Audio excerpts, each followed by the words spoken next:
जबाबदारी होती. जबाबदारी घेतली होती. कसा अनुभव राहिला आणि आता काय सांगाल? मागच्या 5 वर्षापासून मी दिल्लीमध्ये आहे आणि केंद्रीय भारतीय जनता पार्टीच्या माध्यमातून मला मराठी प्रकोष्ठचे मार्गदर्शक म्हणून जबाबदारी दिली होती. माननीय BL संतोषजींनी व्हिडिओ कॉन्फरन्स घेऊन एक जबाबदारी दिली होती आणि त्या माध्यमातून अत्यंत चांगला अनुभव मागच्या 15 ते 17 दिवसापासून आला. मी इथं जवळजवळ 40 मराठी संघटना आहेत, मराठी ऑर्गनायझेशन आहेत, त्यांचे अध्यक्ष सचिव यांच्याशी मी संपर्क केला आणि एवढंच नाही तर एक संघटनात्मक म्हणून प्रत्येक लोकसभेला एक संयोजक आणि सहसंयोजक दिला. इथं 14 संघटनात्मक जिल्हे आहेत. या 14 संघटनात्मक जिल्ह्यामध्ये सुद्धा एक अध्यक्ष आणि दुसरा एक त्याला आणि उपाध्यक्ष म्हणून दिला आणि त्याचबरोबर 70 विधानसभामध्ये आम्ही जवळजवळ 40 विधानसभामध्ये प्रमुख नेमले आणि एकंदरीत 70 ते 80 मराठी माणसाची टीम करून आम्ही सर्व जवळ 22 ते 23 विधानसभेत मला जाण्याचा योग आला आणि त्याहीपेक्षा मराठी माणसाला विश्वास यावा म्हणून आपल्या राज्याचे मुख्यमंत्री माननीय देवेंद्रजी फडणवीस यांना आम्ही ते आलेच होते प्रचारला, पण त्यांची एक मोठी सभा महाराष्ट्र रंगायन या ठिकाणी घेतली. त्याचबरोबर दुसऱ्या म्हणजे 2 तारखेला 2 फेब्रुवारीला प्रमोदजी सावंत असतील, छत्रपती उदयनराजे भोसले असतील यांना इन्व्हॉल्व करून आणि याहीपेक्षा आणखी आमचे मराठी खासदार असतील म्हणजे मुरलीधर मोहोळ असतील, रक्षाताई खडसे असतील आणि सर्व मराठी भारतीय जनता पार्टीचे खासदार यांना पक्षाने जबाबदारी दिली होती आणि एकंदरीत अत्यंत चांगला अनुभव आला.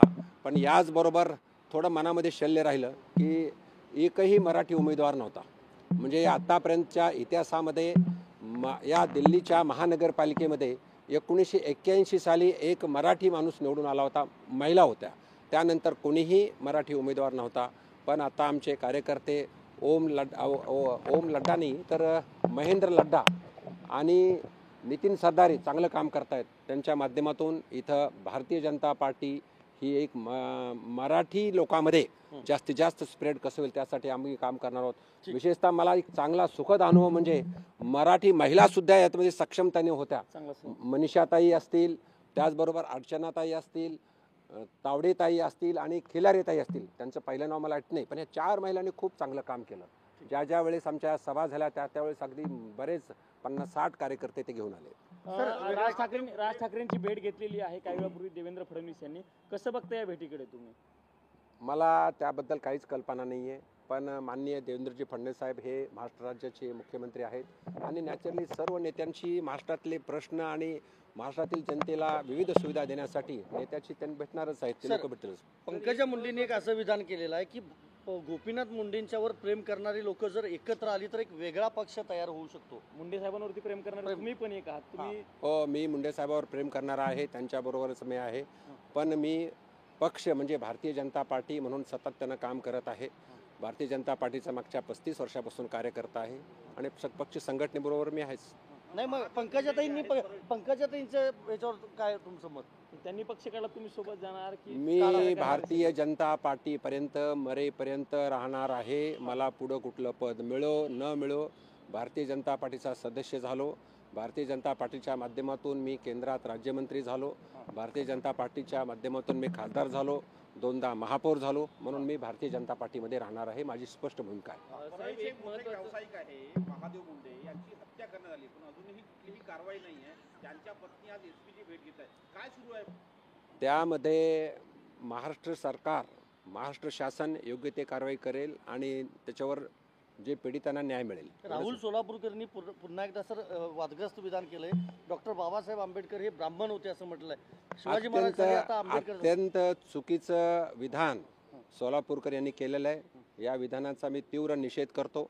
छत्रपती शिवाजी महाराजांवरती बोलणं नको होतं आणि परत आज जर डॉक्टर बाबासाहेब आंबेडकरबद्दल बोललेस तर मी त्याचा निषेध करतो. सर, पण कारवाई होत नाही सोलापूरकरवर. कारवाई आता महाराष्ट्र शासन करेल आणि महाराष्ट्र त्याच्यामध्ये एक्सपर्ट आहे म्हणून मी त्यात काही बोलू इच्छित नाही, पण मी त्यांचा निषेध करतोय. निवडणुका झाल्या, मराठी माणसाला तुम्ही एक केलं, त्यांच्या समस्या मी त्यांच्या समस्या आपण सर्वजण होतात, आमचे वैभवजी डांगे यांच्या माध्यमातून आम्ही सर्वांनी माननीय मुख्यमंत्री यांच्याकडे मांडलेला आहोत आणि त्या छोट्या मोठ्या समस्या सोडा, पण 2 गोष्टी महत्त्वाच्या आहेत त्याच्यावर मी विशेष काम करणार आहे.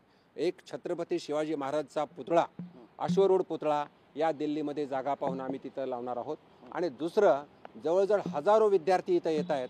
त्यांना MPSCसाठी राहण्यासाठी जागा नसते, म्हणून किमान UPSC नॉट MPSC, तर त्या किमान 1000 विद्यार्थी पुरुष म्हणजे मेल आणि फिमेल यांना राहण्यासाठी आम्ही व्यवस्था करणार आहोत. त्यांचं मी प्रपोजल तयार करतोय आणि तुमची मदत लागणार आहे. कारण इथं विद्यार्थी आल्यानंतर पुढील काळामध्ये महाराष्ट्रातले विद्यार्थी हे IAS झाले पाहिजे, IPS झाले पाहिजे, IRS झाले पाहिजे, IFS झाले पाहिजे. म्हणून त्यांच्या राहण्याची, त्यांच्या कोचिंगची व्यवस्था मी माननीय मुख्यमंत्री यांच्याकडं आग्रहानं करणार आहे आणि लवकरात लवकर हा कसा लागेल त्यासाठी मी प्रयत्न करणार आहे. त्यासाठी मी जे 4 संस्थाचालक जे आहेत त्यांच्या अध्यक्षाच्या भेटीसुद्धा घेतल्या, त्यांच्यासुद्धा अडचणी आम्ही समजून घेतल्या. आपल्या सर्वांना माहिती आहे, माननीय फडणवीस साहेबांची सभा झाल्यानंतर त्यांच्या त्या मॅनेजमेंटची एक बैठक केली आम्ही, त्यांच्या अडचणी समजून घेतल्या.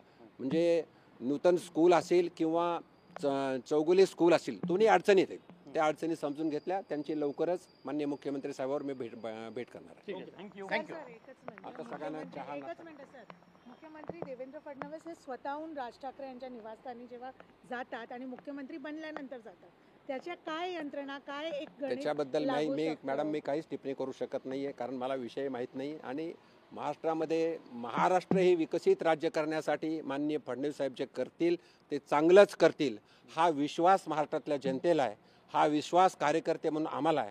आणि म्हणूनच आता हे 5 वर्षे ही महाराष्ट्रासाठी आलेली सुवर्ण संधी आहे. एक स्टेबल सरकार आहे आणि माननीय फडणवीस साहेब यांना चांगला अनुभव आहे. आणि त्याचबरोबर त्यांचा मागचा 5 वर्षाचा काळ घेतला तर तो महाराष्ट्रासाठी खूप चांगला काळ होता. त्यांनी अत्यंत चांगला विकास केलेला आहे. म्हणून या 5 वर्षामध्ये, येणाऱ्या 5 वर्षाच्या काळामध्ये महाराष्ट्र अत्यंत चांगल्या स्थितीला जाईल याची आम्हाला पूर्णपणे खात्री आहे, जनतेला खात्री आहे, सर्व नेत्यांना खात्री आहे आणि विरोधी पक्षातल्या नेत्यांना सुद्धा खात्री आहे.